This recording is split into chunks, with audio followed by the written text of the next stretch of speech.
Bem, queridos, tudo bom com vocês? Quero falar hoje sobre um assunto que tem me chamado muita atenção e também muita preocupação, que é sobre autoridade.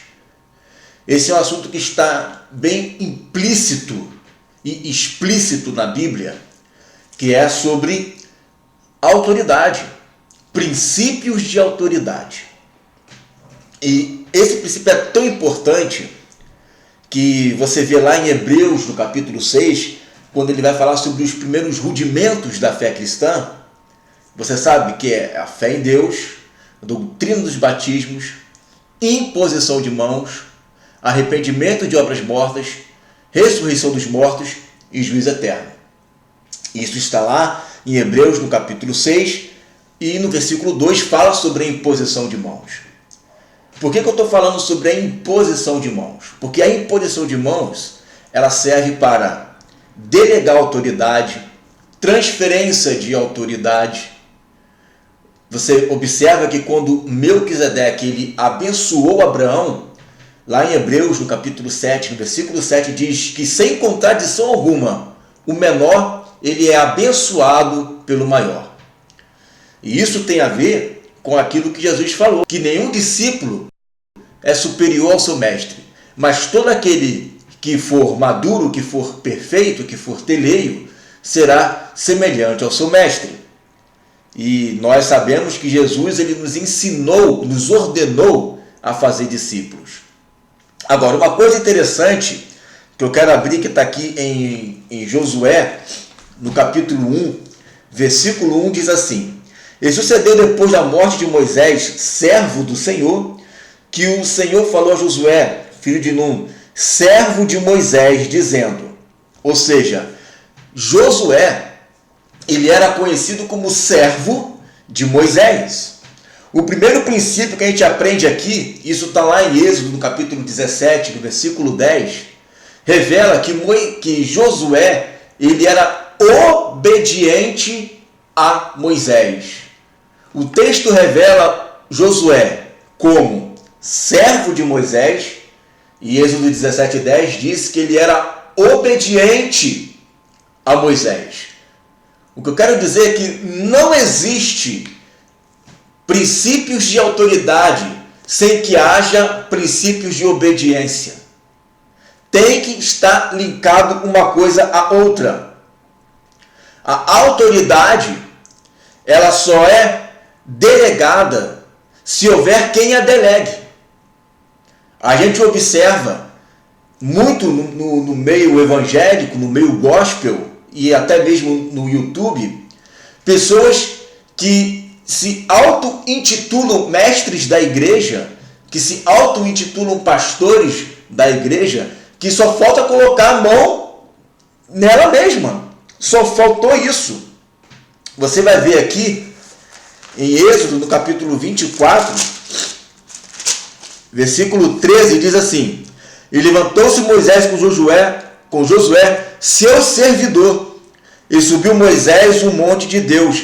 Moisés estava sempre com Josué, assim como Elias estava sempre com Eliseu, assim como Jesus estava sempre com seus apóstolos, assim como, por exemplo, o apóstolo Paulo estava com Timóteo, assim como aí nos registros da igreja, como João estava com Policarpo, Policarpo estava com Irineu. Então, o processo de discipulado ela tem que ser junto, ela não pode ser online, ela não pode ser separado. Se você abrir comigo lá em Deuteronômio, no capítulo 34, no versículo 9, diz assim: E Josué, filho de Num, foi cheio do espírito de sabedoria, porquanto Moisés tinha posto sobre ele as suas mãos. Assim os filhos de Israel lhe deram ouvidos, e fizeram como o Senhor ordenara a Moisés. Então a delegação de autoridade, ela não vem de repente, ela não vem do nada, ela precisa ser construído, passar por etapas.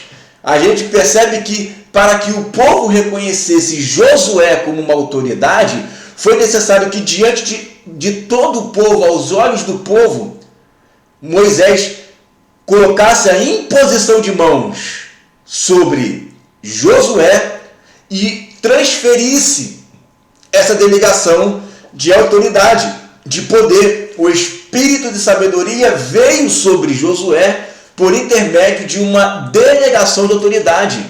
Eu pergunto para você que está me vendo e me ouvindo agora, quem é a tua autoridade? Quem te delegou autoridade para pastorear? Quem te delegou autoridade para fazer um ministério itinerante? Quem te delegou uma autoridade para ensinar? Quem é o seu mestre? Você é reconhecido diante de quem?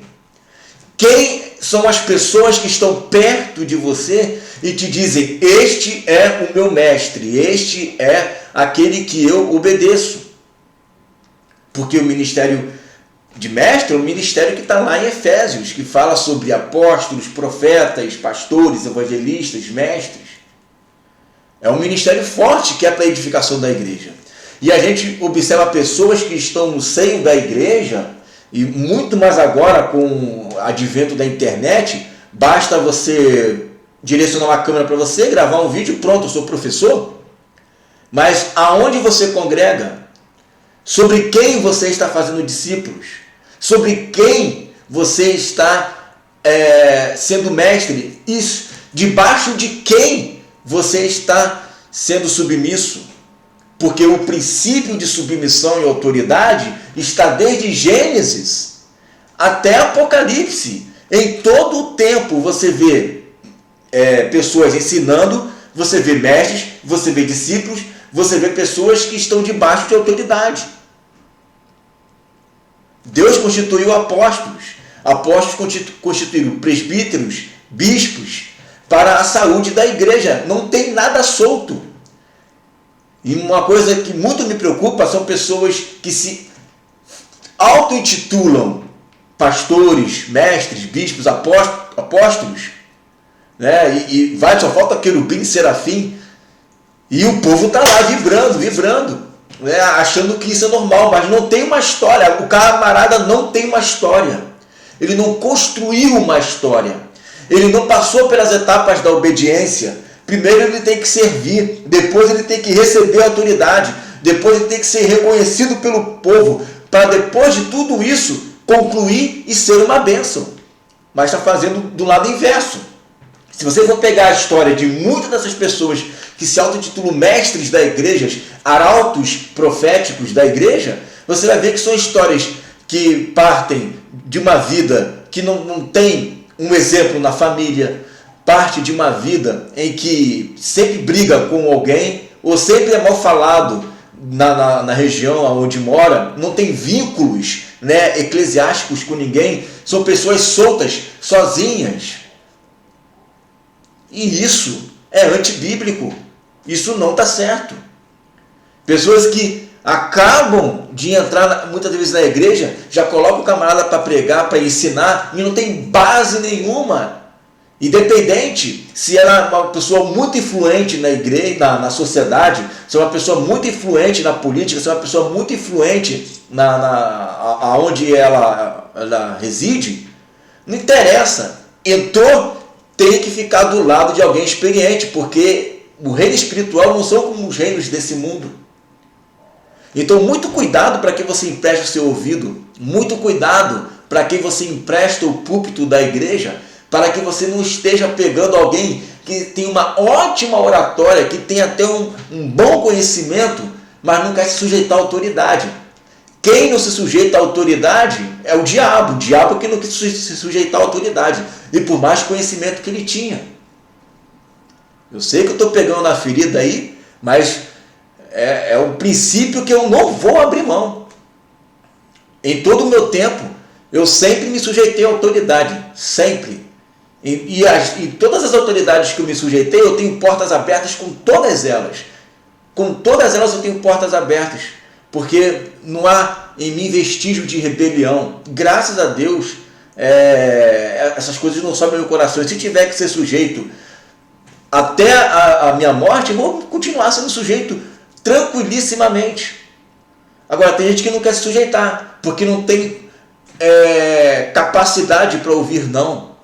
não quer sentar, não quer ouvir, não quer se expor ao contraditório. Tem que ser sempre do jeito dessa pessoa. Aí vai fundar um boteco, aí vai chamar de igreja. Abre uma birosca na esquina e chama de igreja. Gente, o negócio é sério. E olha que isso são princípios rudimentares da fé cristã. Então eu peço que a gente tenha muita cautela, mas muito cuidado com esse tipo de assunto, porque insubmissão é algo que lembra a Deus Satanás. Porque junto com a insubmissão tem o ego, junto com a insubmissão tem o orgulho, junto com a insubmissão tem a soberba. E Tiago 4,6 diz que Deus resiste ao soberbo, mas dá graça aos humildes. As pessoas, esses pastores e mestres, né, não querem se sujeitar a cantores, não querem se sujeitar a ninguém, mas adoram o púlpito para pregar. Adoram pegar as ovelhinhas dos outros e querer ensinar para elas. Adora palestrar em igreja, mas não quer congregar. Ah, meu irmão, vai enganar outro. Vai enganar outro. Porque a mim não engana. Muito cuidado para quem você empresta seus ouvidos. Amém, querido? Fique com essa palavra em nome de Jesus.